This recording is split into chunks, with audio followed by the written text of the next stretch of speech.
भक्त की, संत की कृपा, उसका अनुग्रह है, वस्तुतः क्या है? शायद यही कि वो दुर्लभ को सुलभ कर देता है, दुर्गम को सुगम कर देता है।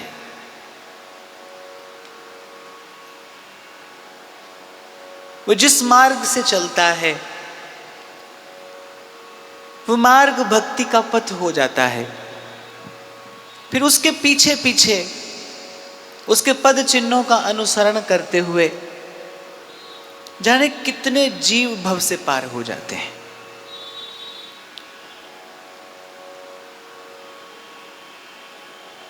संत कहते हैं, सयाने कहते हैं कि प्रीति प्रीति सब कोई कहे, पर कठिन तासु की रीत, आदि अंत निभे नहीं बारू किसी भीत। कुछ शब्द हैं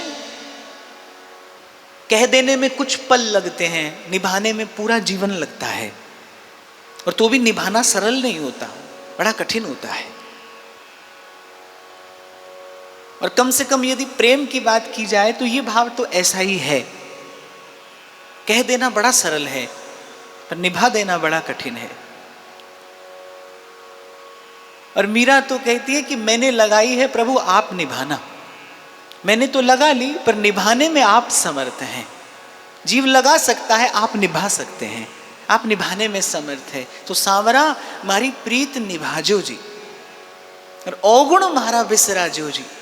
कल भी मैंने आपको निवेदन किया था, योग्य होकर कोई प्रभु के पास नहीं जा सकता, प्रभु अयोग्य को ही स्वीकार करते हैं। यही उनकी कृपालुता है, यही उनकी दयालुता है कि वो अयोग्य को भी नहीं, अयोग्य को ही स्वीकार करते हैं। प्रभु ने जब जब जिसे स्वीकार किया है वो अयोग्य ही था, वो तो प्रभु के स्वीकार कर लेने के बाद जीव योग्य हो जाता है, पर स्वीकार प्रभु अयोग्य को ही करते हैं।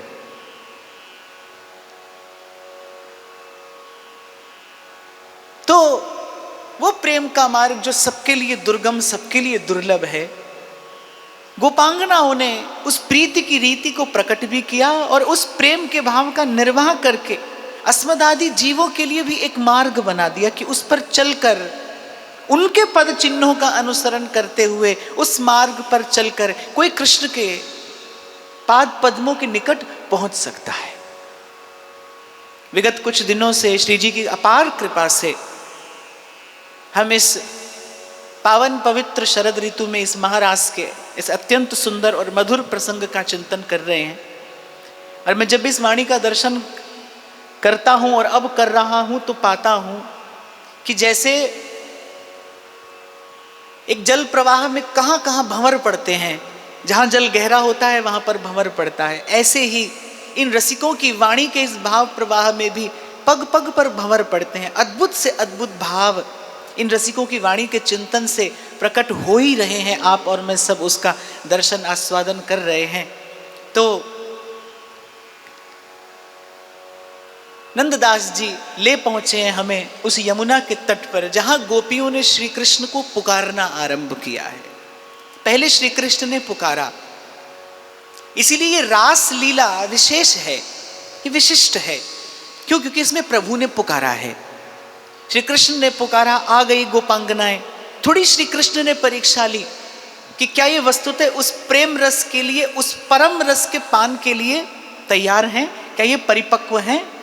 देख लिया श्री कृष्ण ने कि अब गोपियों की और तो और धर्म कर्म में भी कोई रुचि नहीं रह गई है। ऐसे हमारे यहाँ के रसिक कहते हैं ना, परमारथ व्यवहार बनो के ना बनो, अंजन है मम नैन सदा भगवत सनो। परमारथ व्यवहार बनो के ना बनो, बस अंजन है मम नैन सदा भगवत सनो। ठाकुर जी ने देख लिया अब इनकी धर्म कर्म में भी कोई रुचि नहीं है, अब इन्हें स्वर्ग आदि लोगों के सुखों से भी कोई लेना देना नहीं है। ये केवल घर संसार ही नहीं, ये केवल स्वार्थ ही नहीं, परमार्थ भी छोड़कर, स्वार्थ परमार्थ सब कुछ मुझ पर न्यौछावर करके आ गई हैं। इसीलिए ये अब इस रस की अधिकारिणी हैं। बस जैसे ही श्री कृष्ण ने उस रास रस का विस्तार आरंभ किया, थोड़ा गोपियों को लगा कि क्या सौभाग्य है हमारा, श्याम सुंदर हमारे अधीन हो गए हैं, प्रियतम हमारे अधीन हो गए हैं। और नंददास जी कह रहे भाई क्यों ना हो गोपियों को अभिमान, उनको यदि अभिमान हुआ है तो होना ही चाहिए। उनके पास श्री कृष्ण जैसी परम निधि है, और वो भी कैसे, जो उनके अधीन है, उनके इशारों पर नृत्य कर रहे हैं श्याम सुंदर। गोपियों को अपने सौभाग्य का मद होना स्वाभाविक है, पर शायद श्री ठाकुर जी को अभी और किसी लीला का विस्तार करना था, प्रकाश करना था। देखा कि थोड़ा गोपियां अपनी ओर देखने लगी हैं, तो श्री ठाकुर जी ने थोड़ी लीला कर दी। कहा कि चलो थोड़ा पहले लुका छिपी का खेल खेल लेते हैं। छिप गए, और बस जब छिपे तब गोपियों को खबर पड़ी कि क्या हो गया हमसे, ये हमसे क्या हुआ। और आप देखना, आप और मैं भी कभी कभी जीवन में ऐसा कर बैठते हैं। जब वस्तु प्राप्त हो जाती है ना, तो कभी कभी हम उसका अवमूल्यन कर देते हैं। हमको लगता है कि अब तो प्राप्त हो गई। एक शायर कहता है, बोले कि हाथ आ जाओ तो बुत हो, और हाथ ना आओ तो खुदा हो। जो श्री ठाकुर जी आपके घर में विराजमान हैं, कभी कभी उनको तो आप समझते हैं ये तो प्रभु का विग्रह है, पर वो जो आपके घर में विराजमान है ना, वो विग्रह नहीं है, वो प्रभु ही है। विग्रह की सेवा नहीं होती भाई, विग्रह की पूजा होती है। सेवा तो प्रभु की होती है, उस प्रभु वहां पर विराजमान है, वो हैं। और यही भाव यदि है तो सेवा है, नहीं तो पूजा अर्चना होगी। पर सेवा तो प्रभु के होने से है, विग्रह की सेवा नहीं होती, विग्रह की पूजा होती है। तो ध्यान रखना, जो आपके घर में है वो प्रभु का विग्रह नहीं है, वो प्रभु ही है।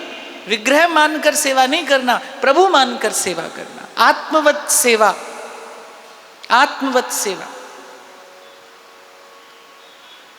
तो ऐसा होता है जीवन में, जब वस्तु मिल जाती है तो कभी कभी हम उसका अवमूल्यन कर देते हैं।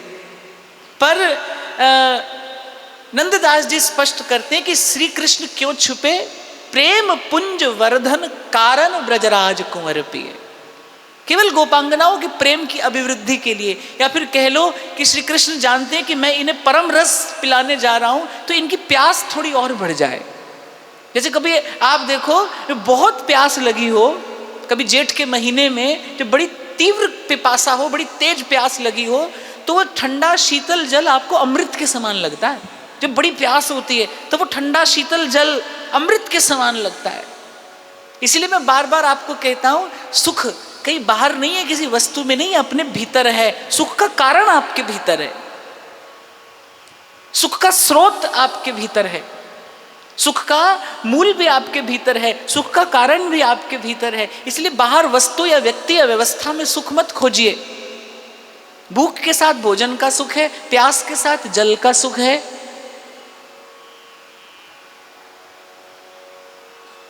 तो प्रेम पुंज वर्धन कारण, गोपांगनाओं की उस प्रेम पिपासा की अभिवृद्धि के लिए श्री कृष्ण अंतर्हित हुए। किस लिए? कि गोपियों का ये जो सुख है इसमें और अभिवृद्धि हो जाए, और बढ़ जाए ये सुख। तो थोड़ा जाकर छिप गए। जब छिप गए तब गोपियों को लगा कि अरे, जिन हाथों से हमने ये धन पाया उन्हीं हाथों से गंवा भी दिया। और नंददास जी कह रहे, जैसे किसी निर्धन को बड़े परिश्रम के बाद धन की प्राप्ति हो और प्राप्त होने के बाद धन खो जाए, तो फिर तो उसकी पीड़ा अनंत गुना बढ़ जाती है। कोई वस्तु ना हो ना, तो व्यक्ति समाधान कर लेता है अपने साथ कि भाई हमारे पास ये वस्तु नहीं है। लेकिन वो वस्तु मिल जाए और मिल जाने के बाद खो जाए, तो वो जो ना होने की पीड़ा है वो तो कुछ भी नहीं है। जो पाकर खो देने की पीड़ा है वो तो अनंत गुना हो जाती है। गोपियों के साथ बिल्कुल यही हुआ। श्री कृष्ण मिले, फिर छिप गए, फिर अंतर्हित हो गए। और गोपियों को एक पल के लिए लगा कि जैसे हमने नंद नंदन को खो दिया। अब और सुहाता नहीं कुछ भी, सखी लाग गई फिर लाज कहाँ। कोई दुखिया पे दया करके बता दोरी ब्रिजराज कहाँ। एक एक तरुलता से पूछती हैं। श्याम सुंदर का पता, कुछ आगे गई तो चरण चिन्हों का दर्शन हुआ, फिर कुछ आगे देखा तो नेत्रों से प्रेमाश्रु प्रवाहित करती कोई एक विशेष गोपी, कोई प्रियतम की कोई विशेष प्रिया। और यहाँ पर श्री जी की कृपा प्रकट होती है। ठाकुर जी तो ले गए प्रिया जी को संग। ठाकुर जी जब अंतर्हित हुए तो श्री जी के संग ही अंतर्हित हुए, क्योंकि श्री ठाकुर जी तो एक क्षण के लिए भी प्रियाजू के बिना रह नहीं सकते, तो प्रियाजू के साथ ही अंतर्हित हुए। पर श्री जी ने कहा कि ये सब मेरा अनुगमन करती हुई आप तक आई हैं, मेरे चरणों की रज अपने मस्तक पर धारण करके इन्होंने आपसे ये प्रेम प्रसाद पाया है। अब मैं अकेले आपके साथ नहीं जा सकती, आपको मुझे यहीं छोड़कर आगे बढ़ जाना होगा। आपको अपने मन के अनुकूल इस लीला का विस्तार करना है, प्रियतम आप करिए, लेकिन मुझे यहीं छोड़ दीजिए। तब गोपांगनाओं ने श्री प्रियाजू का दर्शन किया। तब नंददास जी लिखते हैं,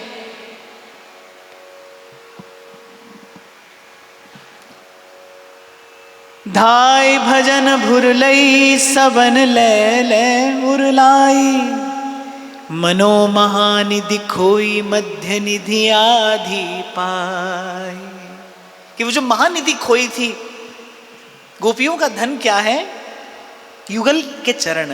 वो जो महानिधि खोई थी, गोपियों को लगा कि अरे उसमें से आधी तो वापस हमें प्राप्त हो गई, आधी तो पुनः प्राप्त हो गई। फिर प्रियाजू को संग लेकर, और प्रियाजू सब गोपांगनाओं को संग लेकर आई हैं कहाँ? जिधर तुम छिपे हो उधर देखना है, कन्हैया तुम्हें एक नजर देखना। देखो, एक बड़ा अद्भुत सिद्धांत यहां पर प्रतिष्ठित होता है। रसखान भी कहते हैं कि ब्रह्म में ढूंढो पुराणन गानन, और वेद ऋचा सुनी चौगने चायन। रसखान कहते, बोले हमने भी इस रस ब्रह्म को खोजा। कहाँ? बोले पोथी किताबों में खोजा, वेदों की ऋचाओं में खोजा। पर रसखान कहते, दौर दौर जब हार थक्यो, रसखान बतायो न लोग लुगायन। और बोले जब ढूंढते ढूंढते हम थक गए, हार गए, और किसी ने भी इनका पता नहीं बताया, कोई भी इनका ठीक ठीक पता नहीं बता सका। दौर दौर जब हार थक्यो, रसखान बतायो न लोग लुगायन। तब रसखान कहते हैं, देखो छिप्यो वह कुंज कुटीर में, बैठो पलोटत राधिका पान। बोले मिले कहाँ? बोले यहाँ वृंदावन की किसी कुंज कुटीर में श्री प्रियाजू के चरण चापते मिले हैं हमें। वो वेदों के रस ब्रह्म, वो श्रुतियों का जो प्रतिपाद्य तत्व है, श्रुतियां जिसका संकेत करके मौन हो जाती हैं, वो जो परम रहस्य है, वो जो परम सत्य है, बोले वो मिला कहाँ? वृंदावन की कुंजों में मिला है। और यहां जब गोपांगनाओं ने श्री यमुना जी के कूल पर आकर पुकारना आरंभ किया, तो पूर्व भी मैंने शायद एक बार आपको निवेदन किया था, ये यमुना जी की जो धारा है, ये इसका उद्गम क्या है? श्री यमुना जी की धारा कहां से उद्गम हुई है? जैसे गंगा का उद्गम कहां से हुआ है? इस लोक में गंगा जी का उद्गम हुआ है गंगोत्री से, यमुना जी का यमुनोत्री से। पर वैसे ये जो प्रेम प्रवाहिनी कालिंदी हैं, ये जो श्री रसस्वरूपिणी यमुना जी हैं, इनका उद्गम कहां से हुआ है? इनका उद्गम हुआ है प्रिया और प्रियतम के हृदय से। और एक बात आपने सुनी होगी कि प्रेम की धारा उल्टी बहती है, ऐसा तो आपने सुना होगा ना। गंगा जी तो गंगोत्री से प्रकट होती है, समुद्र में जाकर मिलती हैं, पर प्रेम की धारा उल्टी बहती है। उल्टी बहती है अर्थात वो उद्गम से, जिस उद्गम से, जिस स्रोत से फूटी है, वो पुनः उसी स्रोत में जाकर मिलती है। इसीलिए पूर्व में मैंने 2 दिन पहले आपको कहा था, जो जन वृंदावन का वास करते हैं, श्री जी की कृपा से जो साधक वृंदावन का वास कर रहे हैं, उनको नित्य प्रति श्री यमुना जी का दर्शन और यमुना जी के तट का सेवन कुछ काल के लिए अवश्य करना चाहिए। ये जो यमुना जी की जल धारा है, ये जो प्रेम प्रवाह है, ये आपके हृदय की बात पहुंचाती है वहां तक जहां से ही इसका उद्गम हुआ है। यमुना जी का उद्गम हुआ है प्रियालाल के हृदय से। आपको मैं अपना छोटा सा एक अनुभव बता रहा हूँ। आपको अपने मन का कोई भाव श्री जी के चरणों तक पहुँचाना हो तो आप यमुना जी को जाकर सुना दीजिए। आपको अपनी कोई वस्तु श्री जी तक पहुंचानी हो तो भाव से श्री यमुना जी के चरणों में निवेदन कर दीजिए, वो पहुंचा देती हैं। और महाप्रभु तो कहते हैं कि आपकी करुणा का तो क्या कहना, महाप्रभु श्री यमुना जी से कहते हैं आपकी करुणा का क्या कहना, बोले पतित से पतित जीव को भी आप निर्मल कर देती हैं, आप पावन कर देती हैं, प्रिया प्रीतम के योग्य बना देती हैं। इसीलिए गोपांगनाओं ने जब खोज कर देख लिया और खोज कर हार गई, तब गोपियों ने कहा भाई खोजने से नहीं मिलेंगे, पुकारने से मिलेंगे। इसलिए मैं प्रथम दिन से आपसे कहता हूं प्रभु को खोजिए नहीं, प्रभु को पुकारिए। खोजने के लिए कहां जाएंगे, पूर्व पश्चिम उत्तर दक्षिण कहां जाएंगे। शायर कहता है कभी यहां तुझे ढूंढा कभी वहां पहुंचा, और तुम्हारी दीद की खातिर कहां कहां पहुंचा, पर गरीब लुट गया बामाल हो गया। लेकिन बामाल माने लुट गया, निर्धन हो गया। और धन क्या खोया है खोजने वाले ने, समय खो दिया। वो कहता है कि गरीब लुट गया बामाल हो गया, लेकिन किसी तलक न तेरा आज तक निशान पहुंचा। लेकिन खोजने वाला खोज पाया हो ऐसा एक भी प्रमाण नहीं मिलता। पर जिसने पुकारा है उसकी पुकार सुनकर प्रभु दौड़कर अवश्य आए हैं, और कभी कभी तो आधे नाम पर आए हैं। तो गोपियों ने जब खोज कर देख लिया और श्याम सुंदर नहीं मिले, तब गोपियों ने देखा कि भाई पुकारना चाहिए। लेकिन पुकारने के लिए भी उन्होंने एक स्थान चुना।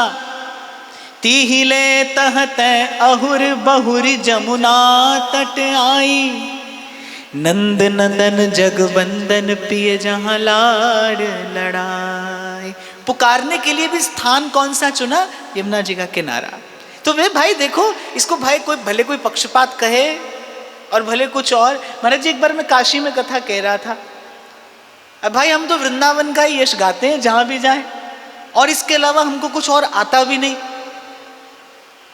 तो वहां के कुछ एक दो जन थे जो जब मैं वृंदावन की महिमा कहता था तो तब तक वो खिसिया जाते थे। एक दिन तो उसमें से एक व्यक्ति ने मुझे कागज पर लिखकर भेज दिया, बोले अरे जाको भाग फूटे वाकी काशी छूटे। उन्होंने लिखकर भेज दिया।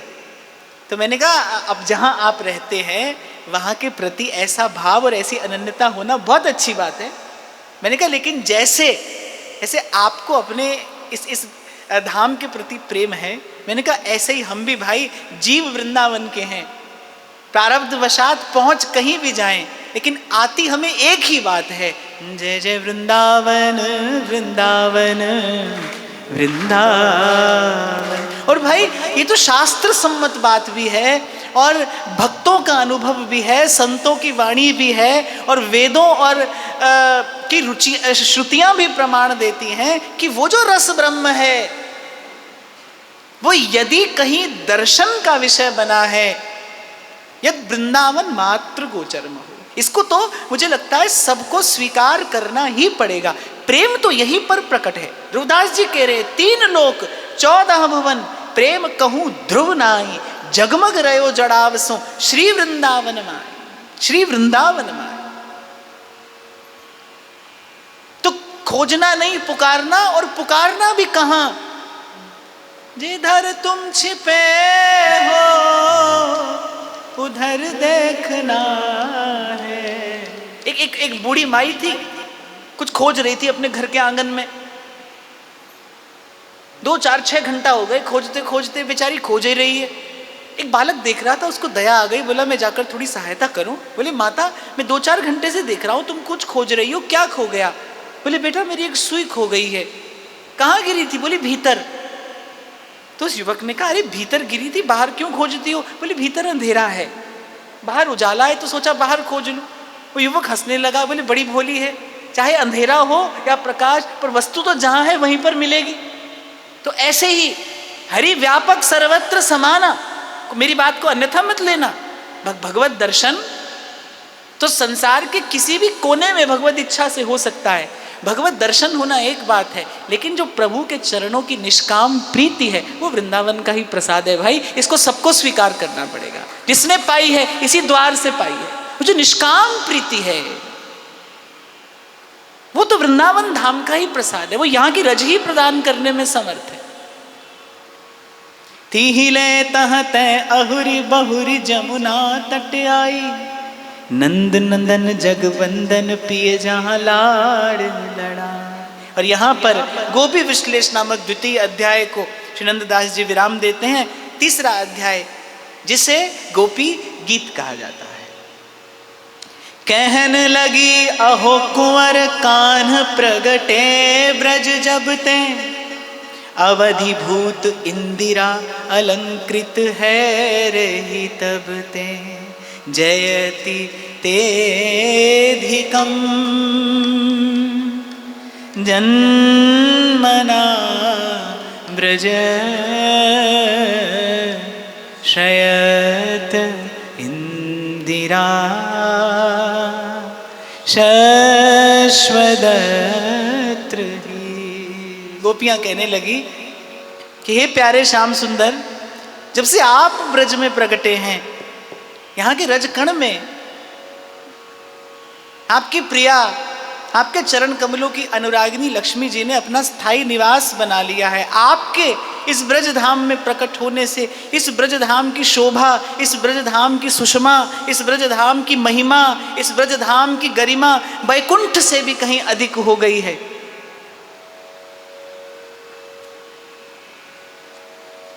अतिशय सुख सरसावत ससिजों बढ़त बिहारी, पुनि पुनि प्यारे गोप बधू प्रिय निपट तिहारी, नैन मूंदी वो महा अस्त्र ले हासी हासी, मारत हो कत सुरत नाथ बिन मोल की दासी। गोपांगना है कि नहीं, कुछ और नहीं चाहती, दैत दृश्यता, दर्शन दीजिए, सन्मुख होइए, हमारे नेत्रों का विषय बनिए। दीक्षुतावका स्तवै धृता सब स्वाम विचिन्वते। और श्रीमद् भागवत कहती है गोपांगनाओं का ये प्रेम गीत, ये गोपी गीत त्रिभुवन को पवित्र करने वाला है। ये जो गोपियों की प्रेम विकलता है, एक बात आपको निवेदन करूं, जब कोई प्रभु के प्रेम में रोता है, जब कोई प्रभु के प्रेम में प्रेमाश्रु प्रवाहित करता है, उसके रोम रोम से ऐसा दिव्य परमाणु निश्रित होता है जो केवल यहां नहीं, भगवान कह रहे मद भक्ति युक्तो भुवनम पुनाति, वो सकल भुवन को पवित्र करने वाला है। भक्त के देह से जो एक भागवती भावधारा प्रवाहित होती है। इसीलिए तो ध्रुवदास जी कहते हैं कि सेवा और तीर्थ भ्रमण फलत है काल ही पाए, पर भक्त संग को एक छिन देत भक्ति उपजाए। लेकिन किसी भागवत का, किसी सच्चे साधु का, किसी निर्मल संत का थोड़ी देर का संग हृदय में भक्ति का बीज डाल देता है, और बीज पड़ने पर फिर भक्ति एक दिन फलीभूत अवश्य होती है। इसीलिए इस आध्यात्म की परिधि में अगर सबसे अधिक महिमावंत कुछ है तो वो सत्संग ही है भाई, वो सत्पुरुष का संग है, भक्त का संग है। इस आध्यात्म की परिधि में अगर सबसे अधिक महिमावंत प्रभावशाली कुछ है, कोई विधि ऐसी है जो अमोघ है, जो कभी निष्फल नहीं जाती, जो फलीभूत अवश्य होती है, तो वो संग है, भक्त का संग। इसलिए ध्रुवदास जी सिद्धांत विचार में कहते हैं कृपा ते संग और संग ते कृपा, ये दोनों जुड़े तब भजन होए, कि प्रभु की कृपा से संग मिले।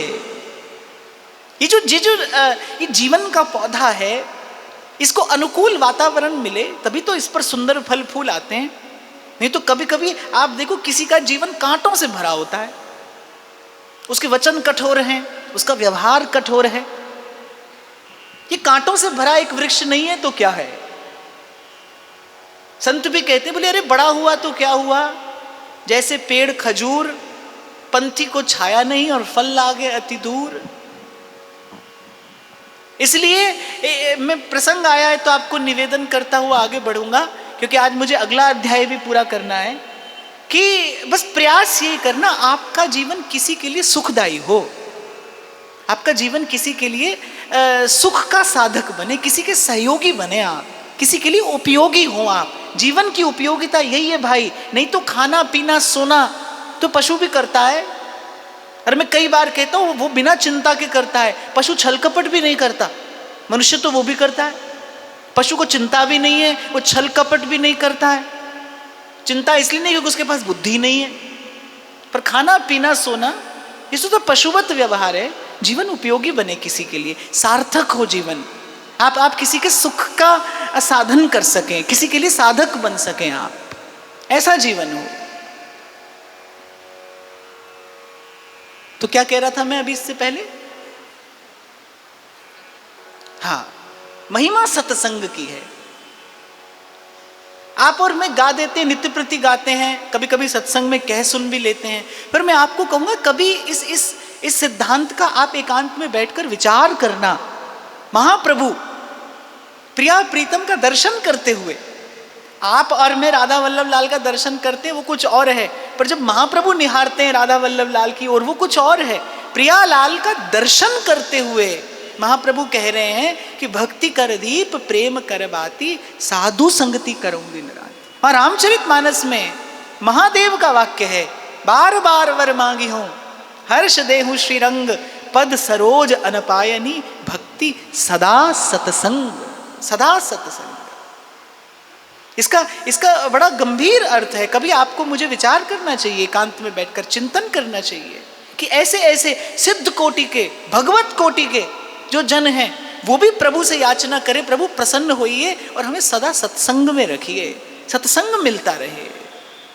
मैं तो कहता हूं कि कितने अनर्थ, जीवन के कितने अनर्थ केवल सत्संग की ओर मुड़ने से टल जाते हैं। सत्संग की ओर कदम बढ़ाते हैं ना आप, कितने अनर्थ टल जाते हैं। कितने अवांछित अपवित्र विचारों से दूर रखता है सत्संग आपको। संसार कहां से आता है? संसार के प्रवेश का द्वार क्या है?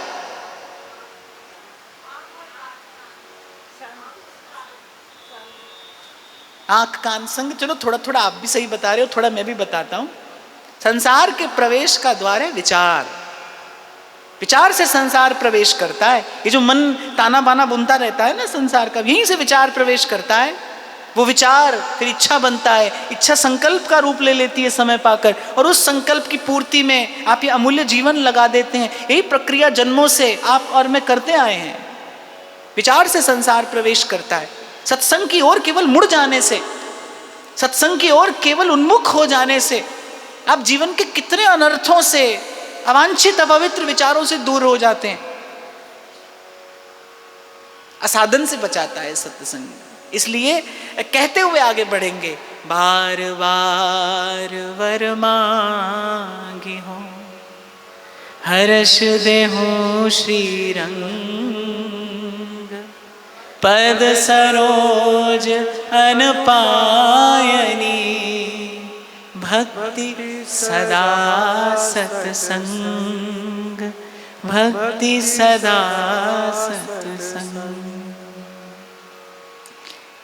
नैन मुदिवो महास्त्र लहासी हासी कित मारत हो सुरत नाथ बिन मोल की दासी।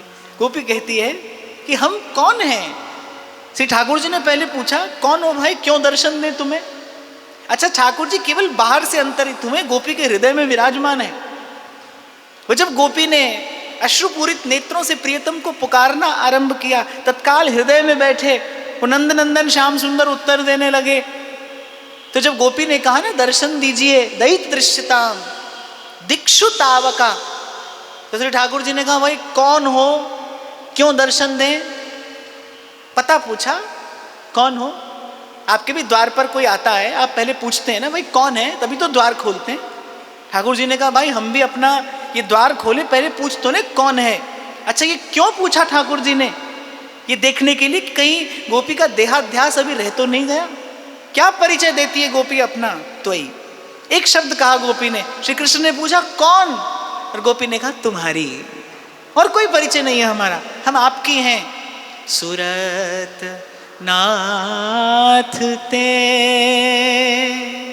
अशुल्क दासिका वरद निघ्नतो नेह किं वध।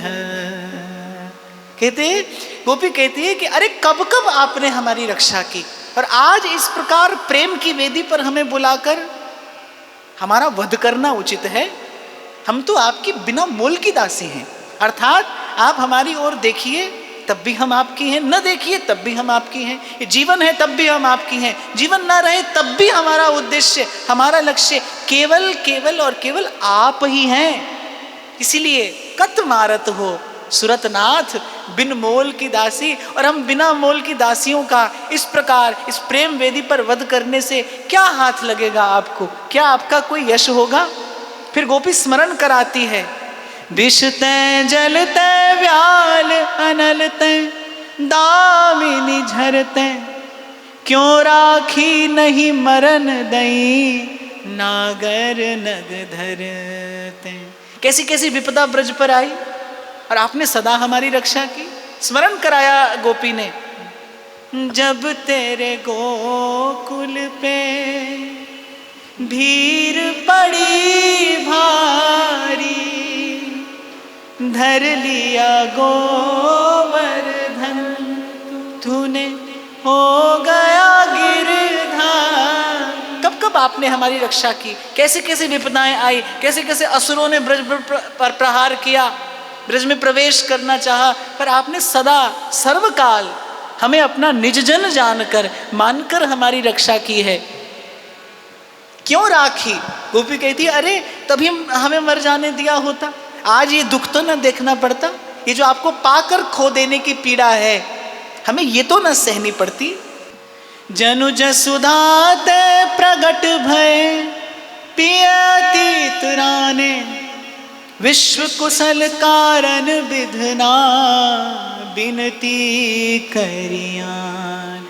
तो ठाकुर जी ने हृदय से उत्तर दिया, बोली अरे रक्षा करनी है तो जाओ भगवान से जाकर याचना करो, प्रभु को पुकारो, भगवान तुम्हारी रक्षा करेंगे। तो गोपी कहती है, आप कौन हैं? हे प्यारे, आप यूं ना समझिए कि हम आपकी महिमा से, हम आपके ऐश्वर्य से परिचित नहीं हैं। हम जानती हैं,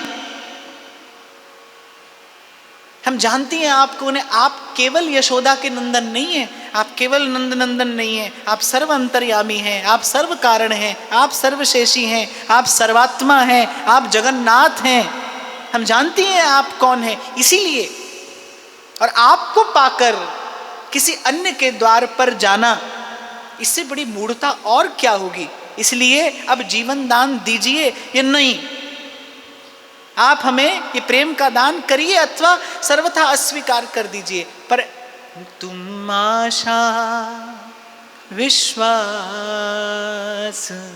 हमारे, तुम धरती आकाश हमारे, उठे शाम तेरी मोहब्बत का दरिया, उठे शाम तेरी मोहब्बत का दरिया, मेरा डूब जाने को जी चाहता है, मेरा डूब जाने को जी चाहता है। बड़ी व्याकुल हो रही है गोपांगने। और यहाँ मुझे एक बात जरूर कहनी है, थोड़ा सा स्वभाव में तो भेद है प्रिया प्रीतम के। श्री ठाकुर जी रुला रुला कर धो देते हैं, पवित्र कर देते हैं, पावन कर देते हैं, और हमारी प्रिया जी हंसा हंसा कर। आप देखो, कभी बहुत हंसो ना आप, तो हंसते हंसते भी तो आंखों से पानी आ जाता है ना, हंसते हंसते भी नेत्रों से जलधारा बहने लगती है। ठाकुर जी तो रुलाते हैं, जिस पर तुम हो रीझते क्या देते यदुवीर, रोना धोना सिसकना और आहों की जागीर। पर हमारी प्रिया जी कैसी हैं? फूल जहां तहां देखिए श्री वृंदावन माही, द्रुम बेली खग सहचरी, बिना फूल को नाही। फूल जहां तहां देखिए, हमारी प्रिया जी किसी और रीति से कृपा करती हैं। फूल जहां तहां देखिए, ध्रुवदास जी लिखते, श्री वृंदावन माई द्रुम बेली खग सहचरी, बिना फूल को नाही। फूली फूली प्रिया जी की सब सहचरियां फूली फूली रहती, आनंद में, हर्ष में, उल्लास में। हाँ, पर इतना अवश्य है कि दोनों ही जीव पर कृपा करते हैं उसे प्रेम के योग्य बनाने के लिए। प्रेम पुंज वर्धन कारण, श्री ठाकुर जी की लीला विस्तार का, इस मधुर लीला के विस्तार का केवल एक ही हेतु है कि जीव इस प्रेम धारा में अवगाहन करके हमारे प्रेम के योग्य हो जाए, ये हृदय जो है ये लीला रस उपयोगी हो जाए। तो गोपी कहती है कि अरे ब्रह्मा जी ने आपसे प्रकट होने की प्रार्थना की इसीलिए ना कि आप विश्व की रक्षा कर सकें। विप्रधेनु सुरसंत हित लीन मनुज अवतार, अरे सारे विश्व की रक्षा करने के लिए आप आए हैं, पर आरंभ तो आपको अपने घर से ही करना चाहिए। और यहाँ तो बिल्कुल ही अनीति हो रही है, हम आपके निज जन हैं, सदा सर्वदा आपने हमारी रक्षा की है, और आज इस प्रेम वेदी पर हमें बुलाकर और इस प्रकार रुष्ट होकर हमें अपने दर्शन से हित करके क्यों इस प्रकार हमारे प्राण लेने को आतुर हैं। अहो मित्र अहो प्राणनाथ, यही अचरज भारी, अपने जन को मार करहु काकी रखवार। अच्छा देखो, जो गोपी का संबोधन है वो क्या है। ये जो प्रभु को संबोधन दिया जाता है ना, अपने भाव के अनुरूप दिया जाता है। जैसा भाव होगा वैसा संबोधन होगा। आपको कुछ मांगना है तो प्रभु ही कहना, कोई कामना हो, कोई याचना हो तो फिर तो प्रभु ही कहना। पर गोपी कहती है अहो मित्र, और मित्र भी कैसा, प्राणनाथ। अहो मित्र अहो प्राणनाथ, यही अचरज भारी। हम तो बड़े आश्चर्य में हैं, आश्चर्यचकित हैं, हतप्रभ हैं। अपने जन को मार करहु काकी रखवारी। आप तो सर्व के रक्षक हैं, सबके रक्षक हैं आप, अरे हमारे प्राण लेकर किसकी रक्षा करेंगे। गोपी कह रही है यदि ऐसा हुआ तो आपका अपयश होगा। चिंता मोहि नाथ अपारा, अपजस नहीं होए तुम्हारा। जब पशु चारण चलत चरण, कोमल धर बन में, हिल तृण कंटक अटकत कसकत हमरे मन में। श्री श्याम सुंदर ने कहा अच्छा मान लेते हैं, हम आपके मित्र हैं, हमारे प्राणनाथ हैं, बहुत प्रेम है हमसे, दिखाई तो नहीं पड़ता। इतना ही प्रेम होता तो ये जीवन धारण क्यों किए रहती अब तक। तो गोपी कहती है जीवन धारण किया है आपसे मिलने की आशा में, आपके दर्शन की आशा से जीवन धारण किया है, अन्यथा जीवन धारण करने का कोई कारण नहीं है, आपके दर्शन की आशा है। उठे श्याम तेरी मोहब्बत का दरिया, मेरा डूब जाने को जी चाहता है। प्राण तो हमें न्यौछावर करने ही है, पर जब आप सन्मुख हो, मंद मंद मुस्कुराते हो, आपकी चितवन पर, आपकी हसन पर, आपकी बोलन पर, आपके गमन आगमन पर ये प्राण न्यौछावर करेंगी। इसलिए ये प्राणों की भेंट संभाल कर रखी है, संजो कर रखी है। तेरा दर्श पाने को जी चाहता है, खुदी को मिटाने को जी चाहता है, खुदी को मिटाने को जी चाहता है, तेरा दर्श पाने को जी चाहता है, तेरा दर्श पाने को जी चाहता है। उठे श्याम तेरी मोहब्बत का दरिया, उठे श्याम तेरी मोहब्बत का दरिया, मेरा डूब जाने को जी चाहता है, मेरा जाने को जी चाहता है। तेरा दर्श पाने को जी चाहता है। तेरा दर्श पाने को जी चाहता है।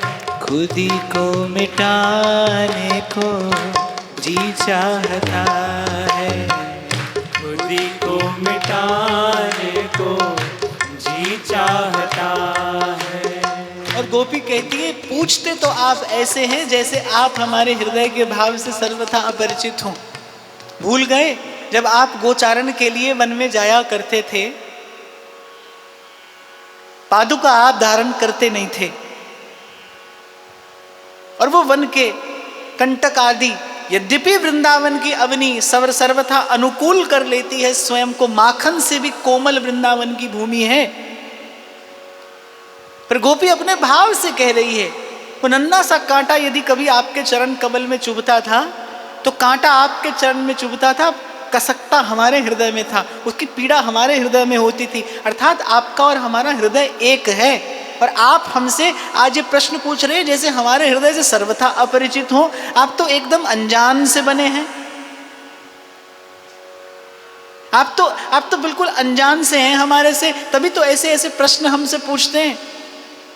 पर गोपी को लगा चलो कम से कम हृदय से ही सही कुछ हमारी ओर देखकर हमसे वार्ता करनी तो आरंभ की। अब जैसे कोई बहुत ही रूठा हो तो पहले तो क्या किया जाता है, पहले तो यही कि कम से कम वो कुछ बोले, तो वो कुछ भी बोले पर बोले तो गोपी भी श्याम सुंदर को पहले लाई कि कुछ कहिए तो कुछ हृदय में बैठकर प्रभु ने कहना आरंभ किया। अब धीरे धीरे गोपी आगे बढ़ेगी। जब श्याम सुंदर ने हृदय से बैठकर बात करनी आरंभ की, जब प्रभु ने बात करनी आरंभ की, तो गोपी ने कहा चलो अब आप बोल पड़े हैं तो दर्शन दे दीजिए। अब जब दर्शन देने की बात हो गई, फिर ठाकुर जी ने कुछ दो बात और करी, गोपी ने फिर उत्तर दिया, तो गोपी ने कहा चलो अब बात हमारे अनुकूल पड़ती दिखाई पड़ रही है। तो गोपी ने कहा थोड़ा और आगे बढ़ते हैं, और आगे बढ़कर गोपी क्या कहती है, मनत मनोरथ करन चरण सरसी रूह पिय के, का घट जई है नाथ हरत दुख हमरे जिए के। जब हृदय में बैठे प्रभु से वार्ता होने लगी तो पहले तो कहा दर्शन दे दीजिए, फिर जब प्रभु ने और दो बात करी, श्याम सुंदर कुछ और अनुकूल हो गए, तो गोपी ने कहा कि अब दर्शन भी दे दीजिए और कृपा करके वो जो आपके चरण कमल हैं वो एक बार हमारे हृदय पर पधरा दीजिए। हम बस इतना ही चाहती हैं। पहले ठाकुर जी से कहा बस केवल दर्शन दे दीजिए, बस दिख जाइए एक बार, बस आपकी एक झलक मिल जाए। जब प्रभु से वो भाव संबंध पुनः स्थापित हो गया, तब कहती है कि दर्शन भी दीजिए और अपने चरण कमल एक बार हमारे हृदय पर स्थापित कर दीजिए। ये हृदय को ही तो रोग हुआ था, ये हमारे हृदय को ही तो रोग हो गया था, जिसके कारण आप छिप गए, आप अंतर्हित हो गए।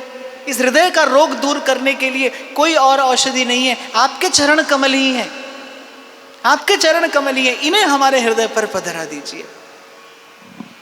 का घट जई है नाथ हरत दुख हमरे जी के। इतने में एक गोपी बोल पड़ी। अब सब गोपियों का स्वभाव भी एक जैसा नहीं है ना, कोई तो बड़ी विनम्र है, पर कोई थोड़ी चपल भी है। ठाकुर जी की बगिया में सब प्रकार के फूल होते हैं, इसलिए मैं तो कई बार कहता हूं भाई जो जैसा है वैसा ही रहे, किसी के जैसा होने का प्रयास मत करना, किसी के जैसे होने की दौड़ में मत पड़ना। जैसे आप आज हो ना, प्रयास करना कल आप इससे अच्छे हो जाएं, परसों आप इससे भी अच्छे हो जाएं, पर आपको स्वयं से ही श्रेष्ठ बनना है। अगर दौड़ हो तो स्वयं से हो, स्वयं से। प्रभु ने आपको बनाया है, कुछ विचार करके ही रचा होगा। आपके जीवन की जो वास्तविक सुवास है वो बनी रहे।